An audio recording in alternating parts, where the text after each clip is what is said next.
ఇకపై మీకు ఇష్టమైన ఫేవరెట్ సీరియల్స్ యొక్క ఫుల్ ఎపిసోడ్స్ యూట్యూబ్లో అందుబాటులో ఉండవు.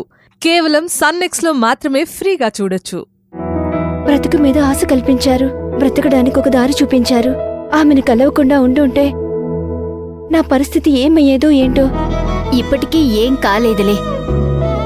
మీ ఆయనతో చెప్పలేదా ఇదంతా? లేదు మేడం, శివగామి గారు నా తప్పును నేను తెలుసుకునేలా చేశారు. ధైర్యం చెప్పారు. ఆత్మహత్య పిరికి వాళ్ల లక్షణమని చెప్పారు. శివగామి గారి గొప్పతనం అదే. నన్నే తీసుకో. నేను ఆమెను ఎంత బాధ పెట్టినా కూడా నాకు జీవితాన్నిచ్చి దారి చూపించి నన్ను మన్నించి నాకు అవకాశమిచ్చింది. నన్ను తను ఇంట్లో వాళ్ళలా చూసుకుంటుంది. శివగామి గారి అన్నయ్య హరిప్రసాద్ గారిని నేను ఇష్టపడ్డాను అనే ఒకే ఒక్క కారణంతో వాళ్ళింట్లో నేను తనతో పాటుంటున్నా. తన బాధ్యతలు నాకప్పగించారు. నాకు మారడానికి ఒక్క అవకాశమిచ్చారు. నన్ను బ్రతకమని జీవితమిచ్చారు. నన్నొక పొజిషన్లో కూర్చోబెట్టారు. ఆ ఇంట్లో అందరూ అంతే అంట కదా మేడం. సుజాతక్క చెప్తుంటే విన్నాను. ఆమె అన్నగారు కూడా ఇలాగే ఉండేవారంట కదా. అందరికీ సాయం చేసేవారంట కదా. శివగామి గారి ప్రేమించిన వ్యక్తితో పెళ్లి చేయడానికి తన ప్రాణమే త్యాగం చేశారంట కదా. ఆయన ప్రేమను కూడా శివగామి మేడం కోసం త్యాగం చేశారంట కదా. ఆయన నిజంగా చాలా గొప్పవారు మేడం.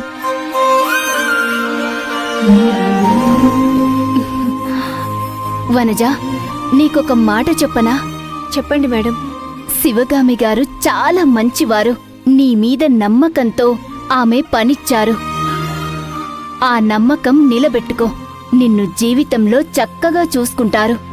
అవును మేడం, అలాంటి గొప్ప వ్యక్తిని మోసం చేయడానికి ఎవరికి మాత్రం మనసొస్తుంది? నా కుటుంబం మొత్తం నన్ను మోసం చేసింది. నాకు జీవితం మీద ఆశపోయేలా నా కుటుంబం చేసింది.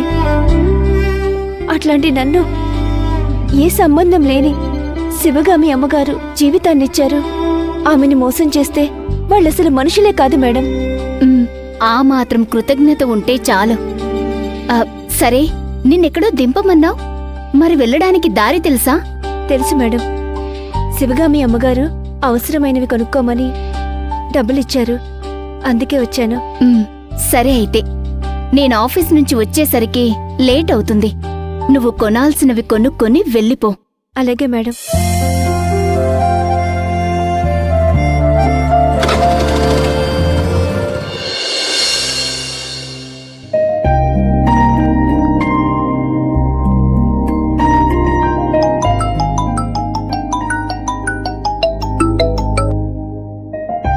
Hello madam.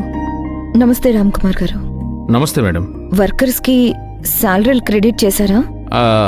ఇంకా లేదు మేడం, రేపు ఉదయం చేస్తాను. కొంచెం ఎర్లీగానే క్రెడిట్ చేయండి.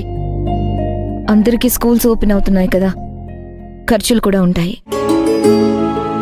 అందరికీ ఒక 10% బోనస్ కూడా యాడ్ చేసి క్రెడిట్ చేయండి. తప్పకుండా మేడం, యాడ్ చేస్తాను.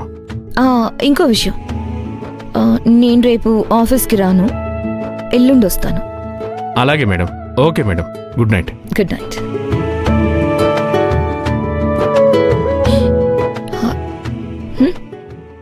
చెప్పు శాంతమ్మా, కూర్చో. పర్లేదమ్మా. ఏమైనా చెప్పాలా? ఆ కొత్తగా పనిలోకొచ్చిన వనజ గురించి మీ అభిప్రాయం ఏంటి చిన్నమ్మా? ముందు నువ్వు కూర్చో. పర్లేదమ్మా. అయితే నేనే నిలబడతాను. ఇప్పుడే కదా వచ్చింది. ఇంత త్వరగా ఆమె పట్ల ఒక అభిప్రాయానికి రావడం ఎలా సాధ్యం? ముందు ముందు తెలుస్తుందిలే. రేపేదైనా ఆమె వల్ల సమస్య అయిన తర్వాత తెలుసుకునే కన్నా ముందే తెలుసుకుంటే మంచిది కదా చిన్నమ్మా. ఏంటి శాంతమ్మా, నీకు ఆ అమ్మాయి మంచిది కాదని అనిపిస్తుందా?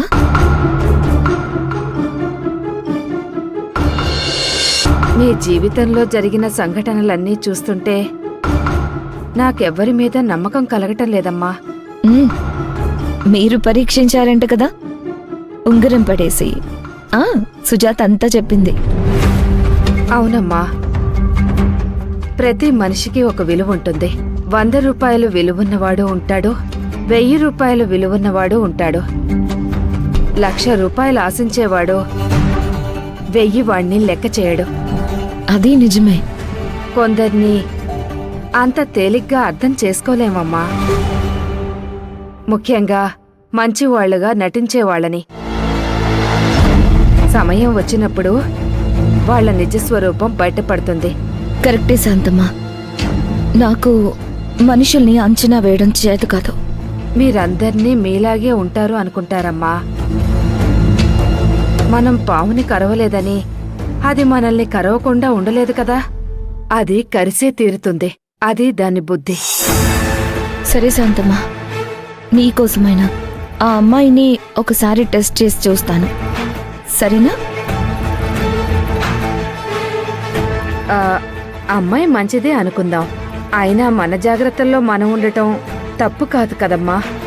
సరే. ఆ, చిన్నమ్మా, నేను చెప్తున్నానని తప్పుగా అనుకోకండి. తప్పుగానా? శాంతమ్మ, ఎందుకు అలా అంటున్నావు? నువ్వు ఇలా చెప్తే అందులో తప్పే ఉంది చెప్పు. మంచి చెడులు చెప్పడానికి, తప్పొప్పులు చెప్పడానికి నువ్వు తప్ప నాకు పెద్ద దిక్కని ఎవరున్నారు చెప్పు. దాని గురించి ఆలోచిస్తాను. నువ్వు వెళ్ళి పడుకో శాంతమ్మ. మీరు తొందరగా పడుకోండి. ఉమ్. సరేనమ్మా.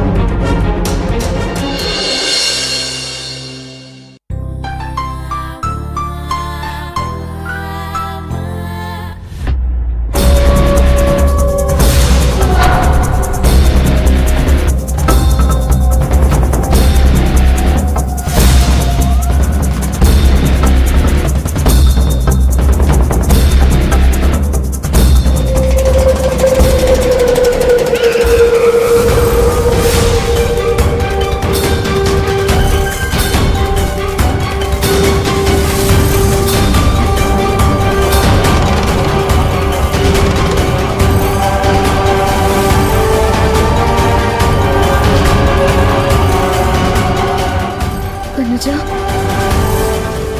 వనజ,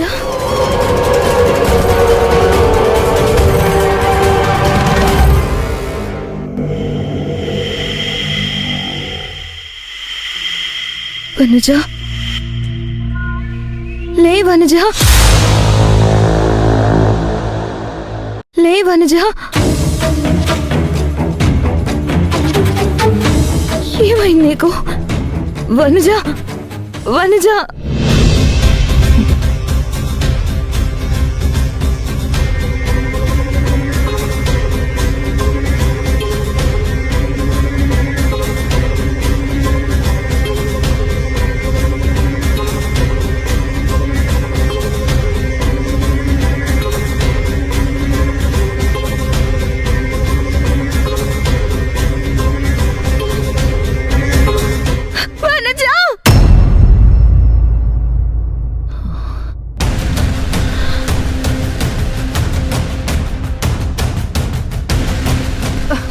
చిన్నమ్మగారు, ఏమైంది? ఎందుకలా అరిచారు? వనజ, వనజ, వనజ, వనజ, ఆ, వనజ, వనజ, వనజకేమైంది? నా కళ్ళల్లో చనిపోయింది. ఎవరో చంపేశారు. అయ్యో, దీనికే భయపడిపోయారా? ఎవరన్నా కలలో చనిపోతే వాళ్లకు ఆయుష్ ఎక్కువ అవుతుందంట. భయపడకుండా పడుకోండి. ఆమె భోజనం చేసిందా? చేసుండొచ్చమ్మా. నాకు కనిపించలేదు, నేను అడగలేదు. నేను తొందరగా పడుకున్నాను కదా. ఎక్కడికి? నువ్వెక్కడికమ్మా? వనజ భోజనం చేసిందో లేదో చూసొస్తాను. నేను వెళ్ళి చూసొస్తాను. మీకెందుకు ఇవన్నీ? నిద్ర చెడగొట్టాను. పర్లేదమ్మా, ఏమీ కాదు.